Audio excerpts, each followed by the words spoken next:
सत्यराम दादूराम। मित्रों, हमारे गुरु महाराज ने कहा है, पिंड मुक्ति सबको करे प्राण मुक्ति नहीं होय, प्राण मुक्ति सतगुरु करे दादू बिरला कोई। तो इसके अनुसार जो पिंड की मुक्ति है वह स्वजन अपने मृतक का, चाहे वो उसका पिता है या संबंधी है, जो भी है, तो उससे मुक्ति प्राप्त कर लेते हैं। किस प्रकार? उसका अंतिम संस्कार करके। जो अंतिम संस्कार है वहीं तक मनुष्य की साधारणतया पहुंच होती है। उसके बाद में अपने कर्तव्य को इतिश्री कर लेते हैं, जबकि ऐसा है नहीं। जिस प्रकार भागीरथ जी ने माँ गंगा का अवतरण करवाया, वह उन्होंने अपना दायित्व समझ के, अपना कर्तव्य समझ के गंगा अवतरण करवाया, और उसका लाभ हम बिना किसी प्रयास के ही ले रहे हैं। तो कुल मिलाकर के जीवात्मा जब बंधन से युक्त हो जाती है, वह बंधन युक्त जीवात्मा ही प्रेतात्मा है। किस प्रकार? किसका बंधन?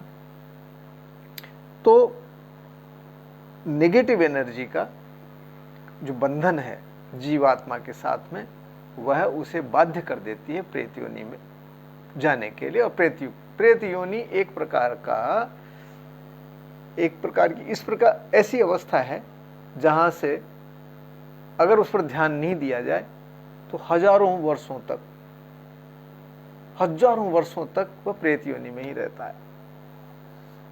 इसके मैंने अपने दूसरे वीडियो में कई उदाहरण दिए भी हैं, उनका भी यहाँ विचार करना या उनका उस प्रसंग को लेना थोड़ा वीडियो को लंबा कर देगा। तो कुल मिलाकर के ये जीव मृतक व्यक्ति है, ये 1972 में ये एक्सपायर हुआ, और तब से ये अब तक प्रेत योनि में है। तो प्रेत योनि में अब इसके जो सक्सेसर हैं, परिजन है, वो चाहते हैं कि इससे मुक्ति प्राप्त हो। तो इससे मुक्ति प्राप्त हो, किससे मुक्ति प्राप्त हो? तो इसके अंदर जो नेगेटिव एनर्जी है उसको हम डिस्ट्रॉय करेंगे। अब नेगेटिव एनर्जी को डिस्ट्रॉय करने का सीधा सा अर्थ क्या हुआ कि उसे न्यूट्रलाइज करेंगे। नेगेटिव एनर्जी को डिस्ट्रॉय करने के लिए आपको पॉजिटिव एनर्जी उसे देनी पड़ेगी। यानी जब नेगेटिव एनर्जी और पॉजिटिव एनर्जी मिलेगी तो रिएक्शन होगा, और रिएक्शन होगा तो जो ज़्यादा होगा, नेगेटिव एनर्जी ज़्यादा होगी तो पॉजिटिव एनर्जी को खा जाएगी और फिर भी नेगेटिव बनी रहेगी, और फिर से उसको पॉजिटिव एनर्जी दी जाएगी। तो कुल मिला के जब तक वो रिएक्शन पूरा नहीं हो जाता तब तक हम ये प्रक्रिया दोहराते हैं। और बहुत साधारण सी की बात है जो कोई भी समझ सकता है। तो अब देखिए इसका स्वभाव कैसा है, इसका संकेत कैसा है, ये मैं आपके समक्ष बताता हूँ। इसको मैंने अपने हाथ में लिया, ये मेरा डिवाइस है जो कि कॉस्मिक एनर्जी को डिटेक्ट करता है, और मैं इसके माध्यम से आपको ये संकेत बताता हूँ कैसा है इसका। इसको मैंने अपने लेफ्ट में ले लिया। लेफ्ट हैंड में लेने के बाद में जब मैं देखता हूँ तो मेरा डिवाइस मेरे लेफ्ट साइड में मूवमेंट कर गया, जो इस बात का द्योतक है कि ये प्रेत योनि में है, कोई प्रेत है या नेगेटिव एनर्जी, आप यूँ समझ लीजिए। अब इसको मैंने यहाँ स्थापित कर दिया, यहाँ स्थापित किया इस चार्ट के ऊपर। अब इस चार्ट के ऊपर जब मैं इसको चेक करता हूँ तो देखिए इसके ब्रेन को जब मैं टेस्ट कर रहा हूँ तो ब्रेन के ऊपर ये नेगेटिव एनर्जी है, और इसके स्टमक के ऊपर ये नेगेटिव एनर्जी है। जब मैं जेनाइटल ऑर्गन को चेक कर रहा हूँ तो देखिए पुरुष के जेनाइटल के ऊपर मुझे कोई ऊर्जा प्राप्त नहीं हो रही, और फीमेल के जेनाइटल के ऊपर मुझे ऊर्जा प्राप्त हो रही है। इसी प्रकार ये दो नाभि बनी हुई है, ये मेल की नाभि है, इसके ऊपर मुझे कोई ऊर्जा प्राप्त नहीं हो रही, जबकि फीमेल की नाभि के ऊपर मुझे ऊर्जा प्राप्त हो रही। इसका अर्थ ये हुआ कि ये जो प्रेतात्मा है, ये प्रेतात्मा स्त्री है, पुरुष नहीं है, स्त्री है। ठीक है, अब इसकी ऊर्जा हमने देखी। अब यहां मैंने कुछ पॉजिटिव एनर्जी ली है। अगर संख्या की बात करें तो 1 ग्राम वजन के साथ में 1500 पॉजिटिव एनर्जी इसमें है, यानी कि मंत्रों की 1500 मंत्र की ऊर्जा 1 ग्राम में इसमें निहित होती है। और इस ऊर्जा को कैसे संकलित किया जाता है वह मैं उस गुरु की कृपा से वह मैं जानता हूँ। अपना जो ये हार्ड डिस्क है, इस हार्ड डिस्क में मैंने जो सेव कर रखा है मैं उससे ही तुरंत ये निकाल, जैसे बैंक में आपका पैसा पड़ा है, आप चेक के माध्यम से तुरंत पैसा निकाल लेते हैं, इसी प्रकार से मैं भी उस पॉजिटिव एनर्जी को, उस मंत्र की ऊर्जा को किसी भी स्थान पर लेने में सक्षम हूँ। खैर, तो अब मैंने इसको मैंने रिचार्ज किया है और अब इसके अंदर जगह खाली नहीं है, इसके ऊपर पॉजिटिव एनर्जी है। अब जैसे ही, अब देखिए मैं एक बार इस प्रेत की जो ऊर्जा है उसको मैं अलग हटा देता हूँ और इस कॉइन को मैं यहाँ रख रहा हूँ, तो ये पॉजिटिव एनर्जी है। पॉजिटिव एनर्जी यानी कि मंत्र की ऊर्जा है। अब मंत्र की ऊर्जा है तो देखो ये इस चार्ट के ऊपर कहाँ कहाँ अपनी संकेत देती है। तो देखिए ब्रेन के ऊपर ये लक्षण मुझे प्राप्त हो रहे हैं, ठीक है, और स्टमक के ऊपर कोई लक्षण प्राप्त नहीं होता, जो केवल प्रेत पे ही होता है। अब ये मेल जेनाइटल पे किया तो इसका अर्थ सीधा सा हुआ कि ये जो मंत्र का भंडार है ये पुरुष मंत्र है, स्त्री मंत्र नहीं है, पुरुष मंत्र है। तो ये पुरुष मंत्र है तो ये इस पुरुष के जेनाइटल के ऊपर हमें संकेत प्राप्त हो गया। इसी प्रकार ऊर्जा को अगर मैं नाभि पर देखूं तो देखिए ये इस पुरुष की ये नाभि है पुरुष की है, यहाँ पर कोई संकेत मुझे प्राप्त नहीं हो रहा। स्त्री की नाभि है, वहाँ भी मुझे कोई संकेत प्राप्त नहीं हो रहा। अन्य किसी भी अंग के ऊपर मुझे कोई संकेत प्राप्त नहीं हो रहा है। आप देख सकते हैं कहाँ हो रहा है, केवल तो एक तो पुरुष जेनाइटल के ऊपर हो रहा है और एक ब्रेन पर हो रहा है। तो किसी भी मंत्र की ऊर्जा केवल दो स्थान पर ही प्राप्त होती है, एक तो जननांग के ऊपर और दूसरा ब्रेन पर। जननांग पर वह इस बात को सिद्ध करती है ऊर्जा कि यह पुरुष मंत्र है अथवा स्त्री मंत्र। आप भी जानते हैं जैसे माँ भगवती के जो मंत्र हैं वो स्त्री मंत्र हैं। इस सब के अलावा कई मंत्र इस प्रकार के होते हैं जो नपुंसक भी होते हैं। तो कुल मिलाकर के मैं उसकी ज़्यादा चर्चा न करते हुए सामान्य बता रहा हूँ कि यहाँ पुरुष मंत्र है। अब इसकी ऊर्जा तो है इस प्रकार से, और अभी आपने पहले नेगेटिव एनर्जी को देखा यानी प्रेतात्मा की ऊर्जा को देखा। अब मैं दोनों ऊर्जाओं को यहाँ पर एक साथ स्थापित कर लेता हूँ। जब मैंने यहाँ स्थापित किया तो इस चार्ट के ऊपर क्या प्रतिक्रिया हो रही है हम देखते हैं। तो आप देखते हैं जैसे मैंने इस ब्रेन को टच किया है, ब्रेन को टच करते ही ये जो प्रतिक्रिया आप देख रहे हैं ये रिएक्शन चल रहा है, यानी पॉजिटिव एनर्जी और नेगेटिव एनर्जी दोनों में द्वंद्व चल रहा है। वो पॉजिटिव एनर्जी नेगेटिव एनर्जी के साथ में युद्ध कर रही है और लास्ट में जो एनर्जी जीत जाएगी वही स्थापित रह जाएगी, वही यहाँ रुक जाएगी। और जब तक ये रिएक्शन चलता रहेगा, जब तक कि दोनों में ऊर्जा है। अगर एक में ही ऊर्जा रही तो ये स्थिर हो जाएगा। तो ये थोड़ा सा समय लगता है इसमें, तब तक मैं इसे पॉज कर देता हूँ। पॉज कर देने से अपना वीडियो ज़्यादा लंबा नहीं होगा, बस ये प्रतिक्रिया इसकी चलती रहेगी।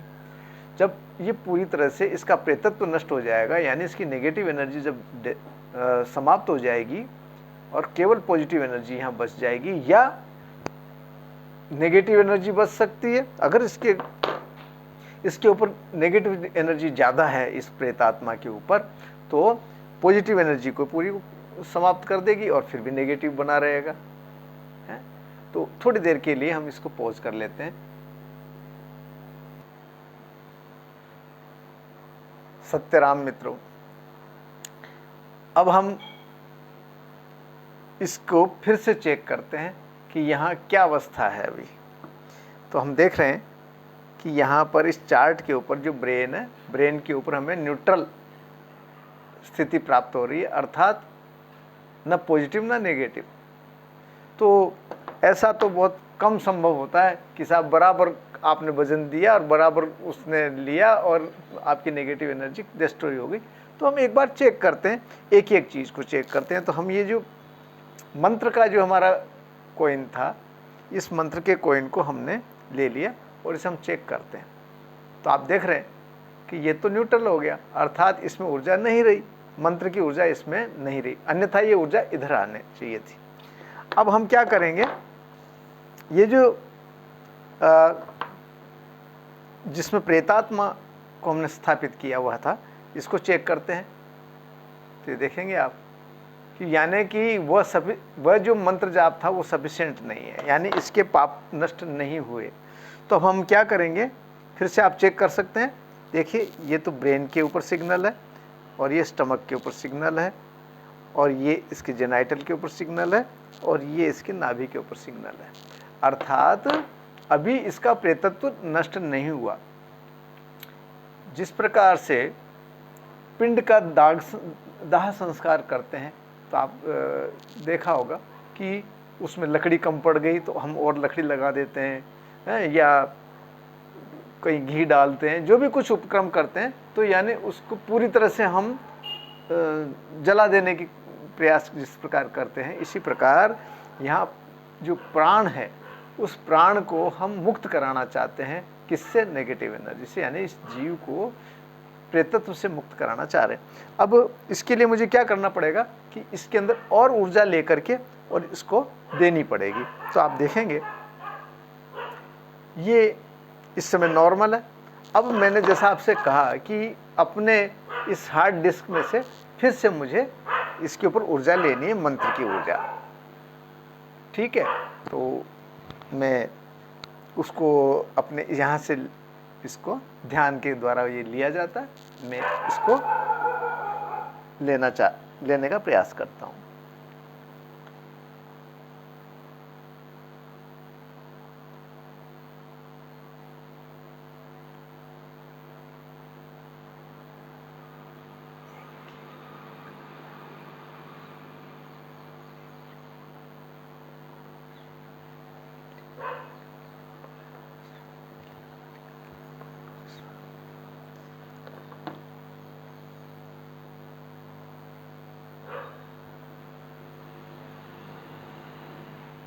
ये आप देख रहे हैं, ये जो ऊर्जा है ये फिर ऊर्जा से पूर्ण हो गया है। अगर इसमें बच जाएगी ऊर्जा तो हम इसे अपने वापस हार्ड डिस्क में वापस ले लेंगे। ये प्रोसेस है ये सब। अब देखिए, अब इसको मैं फिर से इसके साथ स्थापित करता हूँ और देखता हूँ क्या रहता है। ये आप देख रहे हैं मित्रों, ये रिएक्शन फिर से शुरू हो गया इसके अंदर। अब हम इसको फिर से रिएक्शन ये हो तब तक चलता रहेगा जब तक कि दोनों में से एक समापन नहीं हो जाता। देखिए ये शायद रिएक्शन पूरा होने में आ गया। ये रिएक्शन पूरा हो चुका है। आप देख रहे हैं ये रिएक्शन पूरा हो गया, अर्थात ये जीवात्मा, ये जो प्रेतात्मा था, अब ये पवित्र आत्मा बन गया, पुण्यात्मा बन गया। तो देखिए, अब हम इसको एक एक को चेक करेंगे। सबसे पहले ये इस कॉइन को जब देख रहे हैं, आप देखेंगे ये इसके अंदर ऊर्जा है, अभी ऊर्जा है, और इसके अंदर कैसी ऊर्जा है वो आप देख सकते हैं।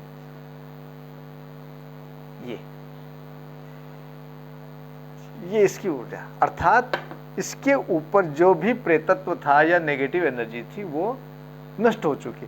अब नष्ट हो चुकी तो हम इस चार्ट के ऊपर इसकी क्या प्रतिक्रिया देखिए। ब्रेन के ऊपर ये प्रतिक्रिया है, इसी प्रकार से जननांग के ऊपर इसकी ये प्रतिक्रिया है, नाभि के ऊपर आप देखेंगे ये इस प्रकार की प्रतिक्रिया है, स्टमक के ऊपर आप देखेंगे तो बिल्कुल भी एनर्जी नहीं है। प्रेत की जो ऊर्जा है हमेशा स्टमक के ऊपर हमें डिटेक्ट होती है, और अंगों पे अगर कई कारण से नहीं भी हो तो सीधे हम केवल स्टमक को अगर चेक कर लेते हैं इसके डायग्राम को, तो यहाँ पर हमें पूरा विश्वास हो जाता है कि यहाँ पर अगर ऊर्जा है तो यानी कि प्रेत है, प्रेत आत्मा है। अब ये पवित्र आत्मा हो चुका है। आप देख रहे हैं यहाँ पर ये सिग्नल हमें पवित्र सिग्नल मिल रहे हैं। जहाँ भी कहीं आप जेनाइटल ऑर्गन्स पे देखेंगे या नाभि पर देखेंगे, अब ये पहले 4 जगह अपने संकेत दे रहा था, ब्रेन पर, जेनाइटल ऑर्गन पे, स्टमक पर और नाभि पर। अब हमें केवल 3 जगह ही संकेत इसके प्राप्त होते हैं, यानी पवित्र आत्मा के संकेत 3 स्थान पर ही होते हैं। तो ये पवित्र हो चुका है, और अब इसे अगर हम कहीं पृथ्वी के ऊपर भी रख देते हैं तब भी ये यहाँ से गायब नहीं होगा।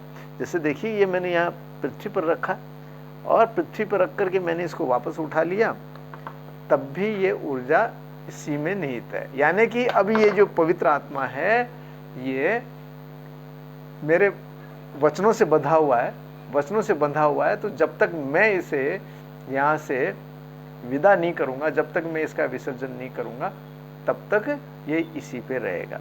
अब इसको हम कुछ आहार देंगे। बहुत दिनों से भूखा प्यासा है। प्रेत आत्मा को भूखा क्यों रहता है? उसके जो सक्सेसर है वो तो कभी अमावस्या के दिन या किसी त्योहार के दिन उसको धूप देते हैं या कुछ करते हैं, वह अपर्याप्त है, वह अपर्याप्त होता है। एक प्रेतात्मा को प्रति, अगर मान लो आप एक बोरी भर करके शक्कर की अगर उसको देना चाहते हैं तो वह तुरंत उसकी ऊर्जा को खा जाता है। इतना कोई देते नहीं है, कितना देंगे? तो कुल मिलाकर के, और ये जो आमाशय के ऊपर जो उसकी जो हमें ऊर्जा प्राप्त होती है, जैसा मैं समझ पाया हूँ कि वह भूखा रहता है, उसकी भूख भरती नहीं है। और अब आप देख रहे हैं कि इसको आहार की अपेक्षा ही नहीं है। और दूसरी बात कि प्रेत से जो प्रेत जहाँ स्थापित किया है उस वस्तु को अगर हम पृथ्वी पर रख देते हैं, यानी अर्थ कर देते हैं, तो ये तुरंत उस स्थान से गायब हो जाता है। और कहाँ जाता है? जहाँ से हमने उसे उठाया, यानी उसी फोटो पर, या हमने केवल नाम से बुलाया तो उस ब्रह्मांड के अंदर वापस वो भ्रमण करने लग जाता है, घूमने लग जाता है।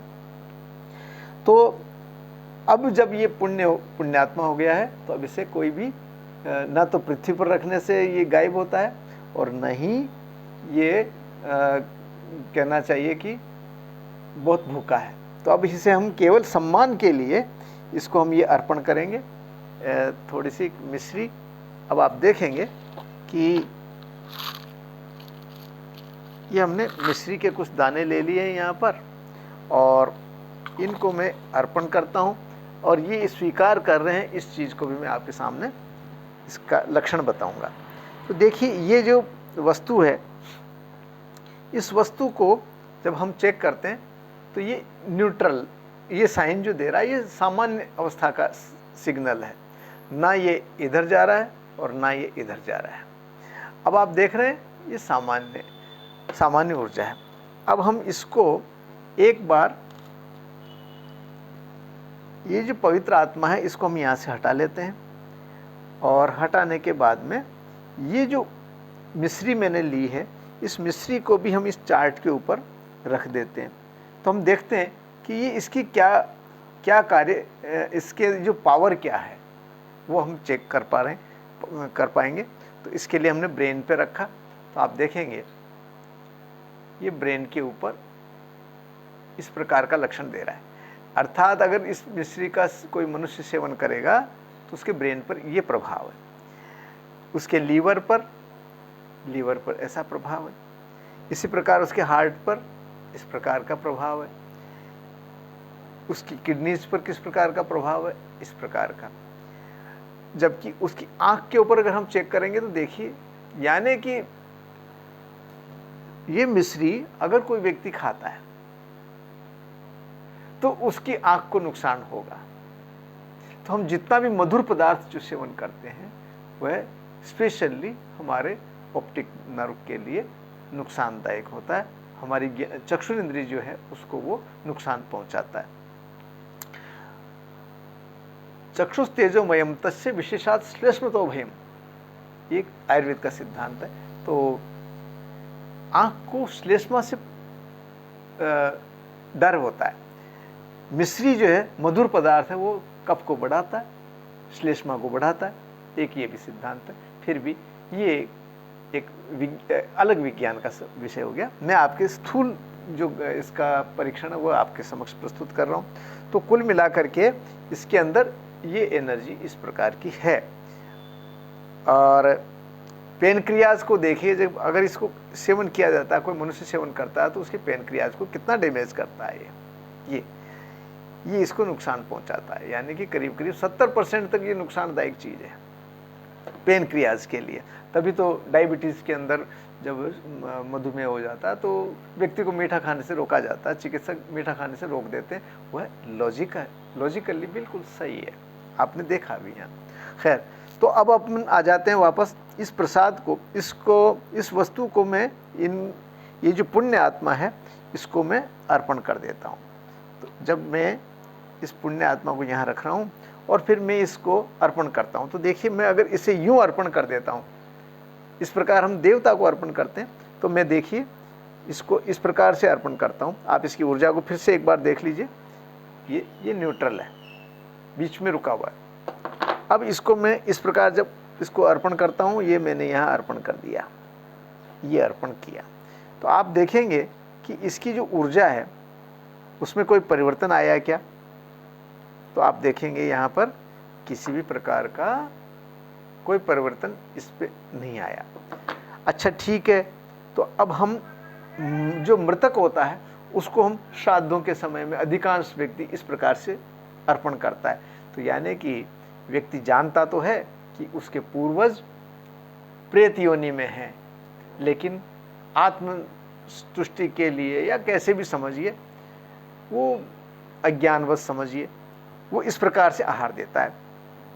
इस प्रकार जो दिया जाने वाला आहार है वो केवल प्रेत ही स्वीकार करता है, अन्य नहीं करते। तो अब देखिए मैं इसको यहाँ इस प्रकार से आहार दे रहा हूँ, ये मैंने इसको अर्पण किया और अर्पण करने के बाद में जब मैं इसको वापस परीक्षण करता हूँ तो आप देखेंगे कि यहाँ पर किसी भी प्रकार का इसमें परिवर्तन नहीं आया इसकी ऊर्जा में। ठीक है, अब मैं इसे इस मार्ग से दूंगा जो ऋषि मार्ग कहलाता है, वहाँ से अब इसको हम देते हैं, तो देखिए क्या प्रभाव पड़ता है। तो ये मैंने इसको यहाँ से दिया, अब यहाँ से दिया तो इस प्रसाद में कोई चेंज आया क्या? अब हम देखेंगे। तो इसको आप देखिए, ये मिश्री आपके सामने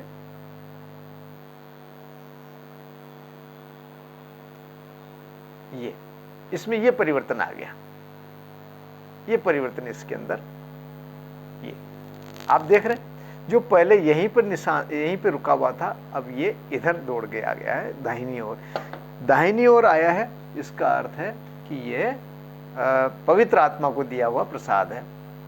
जैसे भगवान को प्रसाद चढ़ाते हैं, अगर मंदिर में मूर्ति प्राण प्रतिष्ठित है और वह हम प्रसाद चढ़ाते हैं तो वह उसकी ऊर्जा भी इसी प्रकार से होती है, जो आपके अनेक प्रकार के रोगों को शमन करने वाली होती है, आपके अनेक प्रकार के कष्टों को दूर करने के लिए अच्छी रहती। हमारे गुरु महाराज ने कहा, परमेश्वर के भाव का एक कणु का खाए, दादू जेता पाप था भ्रम कर्म सब जाए। तो उससे ये सत्य है, गुरु वचन पूर्णतया सत्य है कि भ्रम यानी कि आपके डाउट्स क्लियर होते हैं, और जो पाप कर्म है उनसे हमें छुटकारा मिलता है। कितना मिलता है? जितना प्रसाद खाते हो उतना मिलता है। अब क्या इसका मतलब क्या बोरी भर के प्रसाद चढ़ा के उसको खा लोगे तो आपके पाप क्षय होंगे नहीं होंगे, ये तो बाद की बात है, लेकिन बीमारी अवश्य हो जाएगी।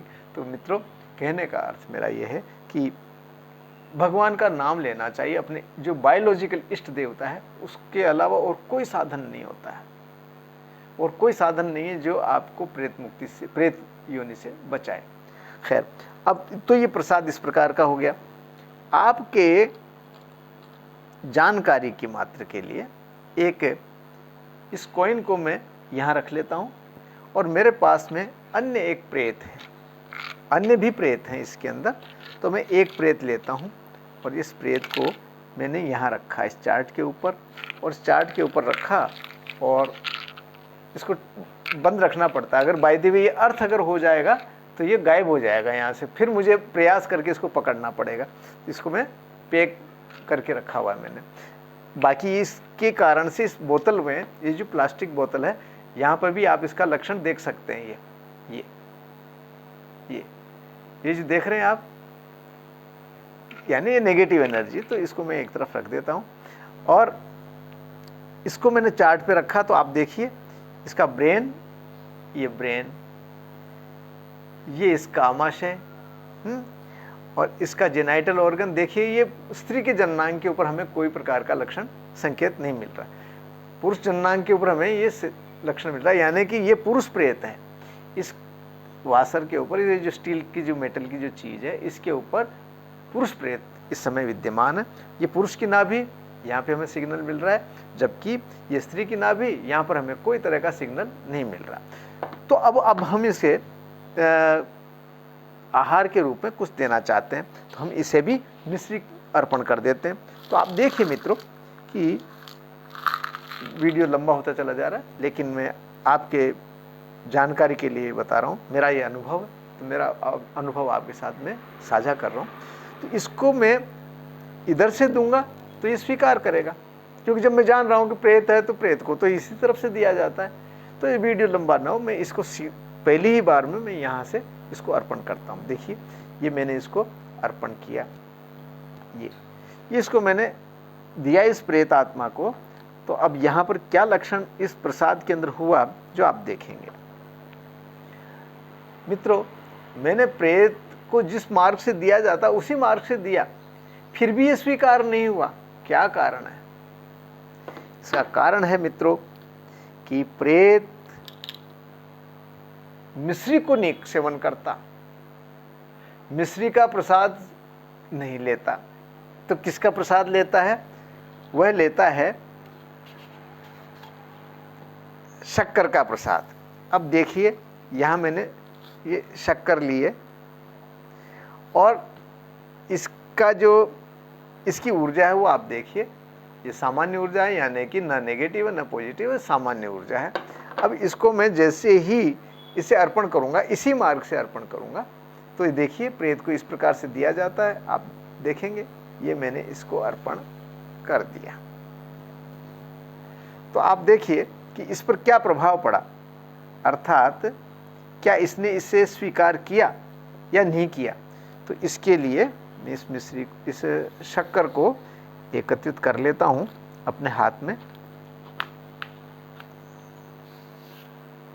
ये मैंने इसको अपने हाथ में वापस ले लिया, और मैं इसकी ऊर्जा को परीक्षण करता हूँ। तो कैसी ऊर्जा है इसमें आप देखिए।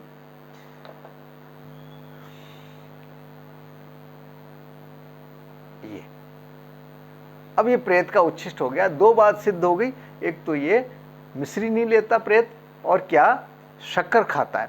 तो शक्कर खाता है तो शक्कर में जब शक्कर का इसके भोग लग जाता है तो शक्कर को ये इस प्रकार नेगेटिव कर देगा।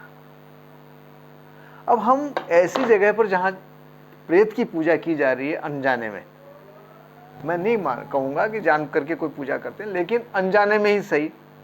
हालांकि जितने भी पूजा की जाती है, जैसे भूमिया जी महाराज हो गए हैं, या कोई बाऊजी महाराज हो गए हैं, भैरव जी का नाम नहीं ले रहा हूँ मैं, बाऊ जी के नाम से ज़्यादा पुकारे जाते हैं, या कोई मर गया और उसकी स्मृति के अंदर कोई स्मृति चिन्ह बना दिया है, ये सब दरअसल प्रेत होते हैं।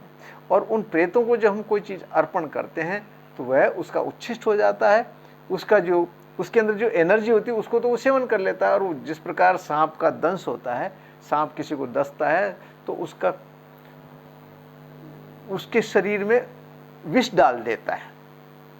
तो जो विष डाल दिया उसके शरीर में, उसका शरीर विषैला हो गया और विष बढ़ता जाता है और व्यक्ति परेशान हो जाता है, गंभीर परिणाम भी हो जाते हैं। इसी प्रकार से ये प्रेत को जो चढ़ाया हुआ है ये प्रेत का प्रसाद है।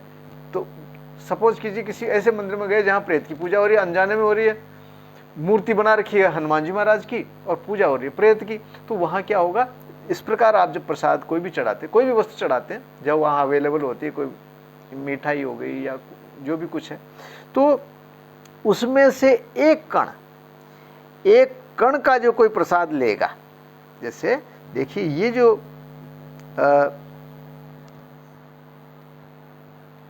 एक सेकेंड,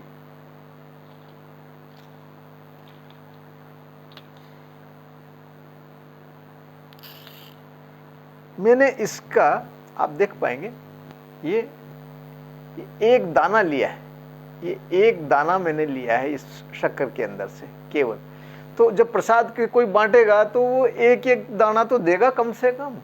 अब इस एक दाने के अंदर देखिए किस प्रकार की एनर्जी है। तो आप सूक्ष्मता को देखिए। ये जो मेरा यंत्र है, ये इस एक दाने को खाने से शरीर के अंदर क्या होगा आप समझ सकते हैं। यानी उसके शरीर में नेगेटिव एनर्जी चली जाएगी।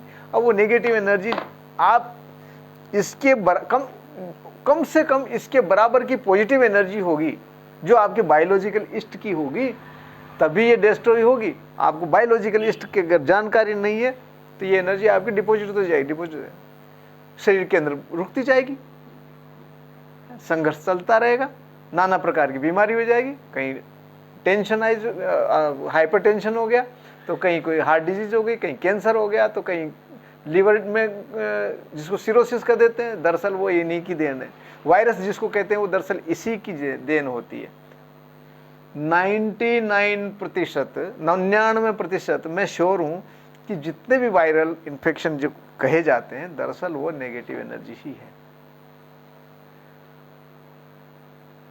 अर्थ उसका ये नहीं हुआ कि साहब प्रसाद खा करके वो ठीक हो जाएगा। जो शरीर को डैमेज कर दिया उस शरीर का इलाज तो करवाना ही पड़ेगा, उसे औषधि तो सेवन करनी ही पड़ेगी। खैर मैं उस विषय पे नहीं जाऊंगा। मेरा अनुभव है मैं आपको बता रहा हूं कि ये जो एक दाना इस शक्कर में से, अगर ये आधा चम्मच शक्कर है और उसमें से एक दाना भी अगर कोई व्यक्ति खाएगा तो वह उसके शरीर में नेगेटिव एनर्जी उत्पन्न होगी, नेगेटिव एनर्जी उसके अंदर शरीर में बनेगी। अब वो कब तक रहेगी? तो ऐसा तो है नहीं कि साहब आपने सुबह पेट खाली कर लिया और उसके साथ वो निकल गई, एक्सक्रेशन हो गया उसका। इसका एक्सक्रेशन नहीं होता, ये तो कॉस्मिक एनर्जी है। अब कॉस्मिक एनर्जी है तो ये आपके जो हार्ड डिस्क है इसके अंदर विद्यमान रहेगी। अब यहाँ से कहाँ सप्लाई होना है उसको, जहाँ जो जगह कमजोर होगी वहीं जाके ब्लॉकेज कर देगा। ये शरीर में जैसे जैसे नेगेटिव एनर्जी आपकी बढ़ती चली जाएगी, कई कारणों से बढ़ती, केवल इस प्रसाद से ही नहीं बढ़ती है, तो वह एनर्जी आपके शरीर में क्या करने वाली है, दरअसल शरीर के अंदर जा करके और जो जगह कमजोर होगी, जो स्रोतस कमजोर होंगे, जो चैनल कमजोर होंगे, उनको जाके ब्लॉक कर देगी। तो किसी को हार्ट पे ब्लॉकेज आ गया, किसी को कहीं कोई नर्व के ऊपर ब्लॉकेज आ गया, किसी को मांसपेशियों में कहीं ब्लॉकेज आ गया। तो जहाँ ब्लॉकेज करती वहीं दर्द होता है, जहाँ ब्लॉकेज होगा वहाँ दर्द होगा। इस सब के अलावा बहुत से लक्षण इसके होते हैं जो चिकित्सक जानते हैं, और या जो रोगी है वो जानता है। तो मैं जो समझ पाया मैंने आपके सामने ये प्रस्तुत किया है। मित्रों, आपको मेरा वीडियो कैसा लगा जो बताएं, अच्छा लगा हो इसे लाइक कीजिए, शेयर कीजिए और चिंतन कीजिए। साथ में बेल आइकन को भी आप एक्टिवेट कर लीजिए ताकि इस प्रकार की वीडियोस जब भी मैं डालता हूँ यूट्यूब पर तो आपको उनके नोटिफिकेशन मिल सके। और इस सब के अलावा चिंतन अवश्य कीजिए, क्योंकि चिंतन करने से चिंताएं दूर हो जाती हैं। चिंता को दूर करने का एकमात्र अगर जरिया है तो वह है चिंतन। आप जब चिंतन करते हैं तो आपका हाइपरटेंशन खत्म हो जाएगा। अब कैसा चिंतन कि अच्छा आपको मालूम चल गया कि भाई आपको हाइपरटेंशन है, इसका मतलब आप 100%, मैं 100% इसलिए कह रहा हूँ, मैं पूरी तरह से आश्वस्त हूँ अपनी बात कहने में। अगर कोई हाइपरटेंशन का पेशेंट है तो 100% उसके ऊपर नेगेटिव एनर्जी है, और उसको हम इस चार्ट के माध्यम से तुरंत मालूम कर लेते हैं। अगर इस स्टमक के ऊपर उसकी एनर्जी, उसका स्पर्श करवाने मात्र, इस चार्ट के ऊपर कहीं भी अगर वो व्यक्ति स्पर्श करता है और हमें इस स्टमक के ऊपर अगर हमें एनर्जी प्राप्त होती है तो सीधा सा अर्थ है उसके अंदर नेगेटिव एनर्जी है। आप उसको रिमूव कर दीजिए, उसको रिमूव कीजिए। रिमूव कर देने के बाद में उसके चक्राज हैं, ये क्योंकि नेगेटिव एनर्जी आपकी जो 7 पावर पॉइंट्स हैं उनके ऊपर जाकर के स्थिर हो जाती है, जो एकाएक डिटेक्ट नहीं होती। तो वो चक्रों को अगर आपका बिल्कुल परफेक्ट कर लिया, आपने एक्टिवेट कर लिया अच्छी तरह से, और यहाँ की नेगेटिव एनर्जी आपने हटा दी है, दूसरे अंगों के ऊपर भी कहीं कहीं क्लिक चिपकी हुई रह जाती है, स्लिस्ट रह जाती है नेगेटिव एनर्जी, उनको आपने हटा दिया, तो कोई मजाल नहीं है कि व्यक्ति कोई भ्रष्टाचारी हो जाए, कोई मजाल नहीं है कि कोई व्यक्ति रिश्वतखोर हो जाए, कोई मजाल नहीं कोई बलात्कारी हो जाए, कोई लुटेरा बन जाए, नहीं। तो हमारे यहाँ पहले पॉजिटिव एनर्जी बहुत ज़्यादा सनातन धर्म के अंदर दी जाती थी, पवित्रता का बहुत ध्यान रखा जाता था, और इसीलिए वो उनके अंदर नैतिकता का विशेष स्थान होता था उनके जीवन में, और प्रेत योनि में भी बहुत कम जाते थे। आज लगभग सभी प्रेत योनि में प्रवेश करे जा रहे हैं। क्या कारण है? क्या कोई एक कारण है? मैं नहीं समझता, अनेक कारण हैं, और मैं तो परिणाम को मानता हूं। अगर जीवात्मा प्रेतत्व को प्राप्त हो गया है तो निश्चित ही उसके अंदर नेगेटिव एनर्जी है, यानी कि ऐसे कर्मों की ऊर्जा है जो कि उसे नहीं करने चाहिए थे, या जो त्याज्य कहे गए हैं, जो हे कर्म है। अगर किसी ने वैसे संपादन किए हैं तो उसको उसका प्रतिफल तो मिलता है। अगर मान लो किसी ने डायरिया करने के लिए कोई दवाई खा ली तो उसे डायरिया तो होगा, क्या इसमें आश्चर्य कैसा है? तो इसको वीडियो को बहुत लंबा नहीं करके अब मैं इसका समापन करता हूँ। अगर आप मेरे से कांटेक्ट करना चाहें, इस वीडियो के बारे में जानकारी लेना चाहें, अथवा आत्मा के बारे में कुछ जानकारी लेना चाहें, अपना को क्लियर करना चाहें, तो मुझे अवश्य फ़ोन करके आप कांटेक्ट करके बात कर सकते हैं। मैं आपके शंका का समाधान करने का प्रयास करूँगा। मैं doctor Swami Keshav Das, parapsychologist and distance healer. मेरा कॉन्टैक्ट नंबर है 7976817954, 7976817954। संपर्क करने का समय प्रातः 9 बजे से सायं 7 बजे तक का रहेगा। तो जो भी इच्छुक व्यक्ति है, अपनी नेगेटिव एनर्जी को हटवाने, अपने पूर्वजों के प्रेतत्व को नष्ट करवाना चाहता है, अपने पितरों की शांति चाहता है, पितृदोष का निवारण चाहता है, तो मेरे से संपर्क कर सकता है। सत्यराम, दादूराम, सत्यराम।